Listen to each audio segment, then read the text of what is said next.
Mr. President, last Friday was Juneteenth, which marks 4 of the most important days in our nation's long and continuing march towards racial justice and civil rights in this country. First, on June 19th in 1862, President Abraham Lincoln's Emancipation Proclamation abolished slavery in all U.S. territories. Then, 3 years later, a month after the end of our Civil War, Union soldiers arrived in Galveston, Texas, to free the last of our nation's slaves. Nearly a century later, on June 19th, 1963, with Jim Crow laws still a stain on the moral fabric of our country, President John F. Kennedy sent his Civil Rights Act of 1963 to Congress.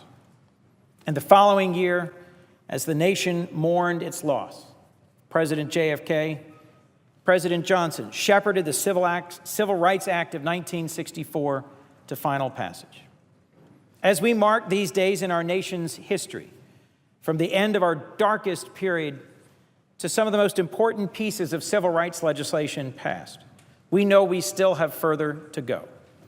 It's appropriate that we do so this year especially, that we mark June 19th and these 5 moments across our nation's history, because as a result of the Supreme Court's decision last year in the Shelby County case, a key piece of President Johnson's Voting Rights Act of 1965 stands in bad need of repair and revision. In fact, the Voting Rights Act itself is at risk of becoming a dead letter in the future of voting in our country. You know, just 2 years ago, I had the opportunity to join many of my colleagues here in the Congress from the House and the Senate, Republicans and Democrats, in returning to Selma, to the site of Bloody Sunday, to the march across the Edmund Pettus Bridge. Many of us, members of Congress, got a chance to hear again from Congressman Lewis about the events of that day that was etched into the consciousness of this country and mobilized millions to speak out to their representatives and senators and moved this Congress, finally, to enact legislation that would unlock the keys to the ballot box across the country.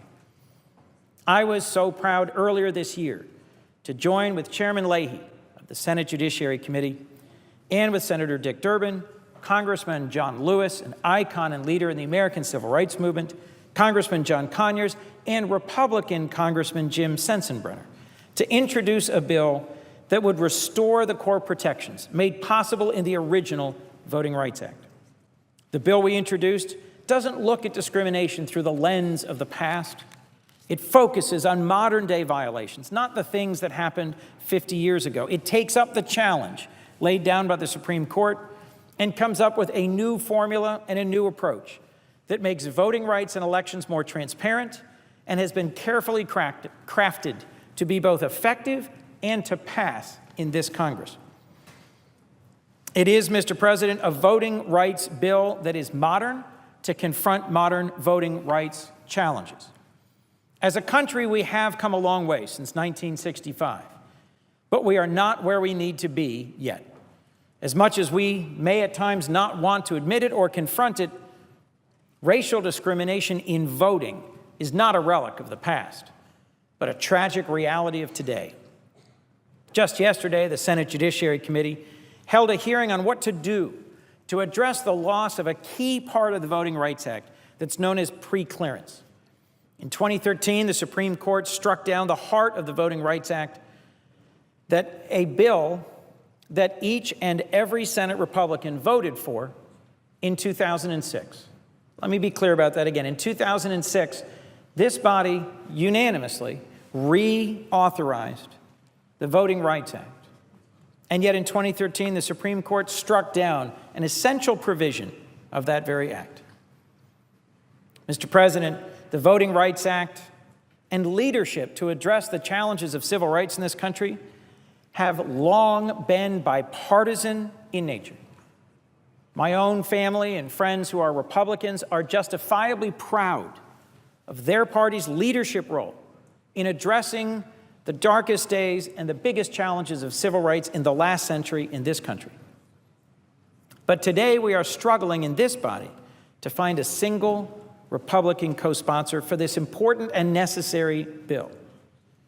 And I ask my friends, is this because there's nothing that remains to be done?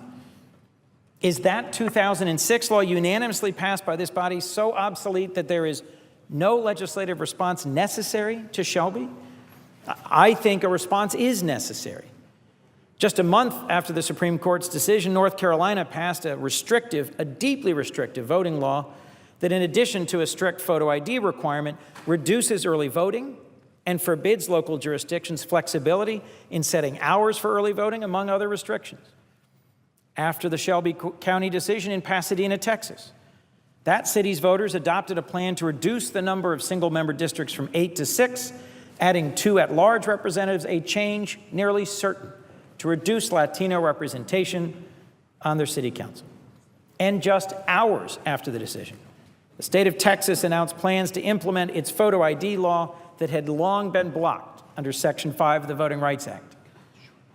Again and again, Mr. President, shortly following the Shelby County decision, jurisdictions moved to implement discriminatory voting changes that had previously been blocked under Section 5.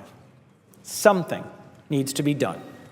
I'd suggest to my colleagues, if you don't like this proposal, please come forward with something you can support, with something that looks forward, not back, that has a formula that protects voting as the most sacred and foundational right of our republic, and that allows us to come together. History will not look kindly on our inaction. Mr. President, just 2 days ago, we honored the memory of Dr. King and Coretta Scott King with the Congressional Gold Medal. What better way to honor their legacy than to come together in a bipartisan way and strengthen the rights they fought so hard to secure for every American? Voting is fundamental, and ensuring that every American really has the right to vote is at the core of what makes our democracy vibrant. So I urge my colleagues on both sides of the aisle to come together and to find a way forward for us to put voting rights first and to restore the important legacy of June 19th from across so many incidents and so many years, and to move us forward on a positive path. Thank you.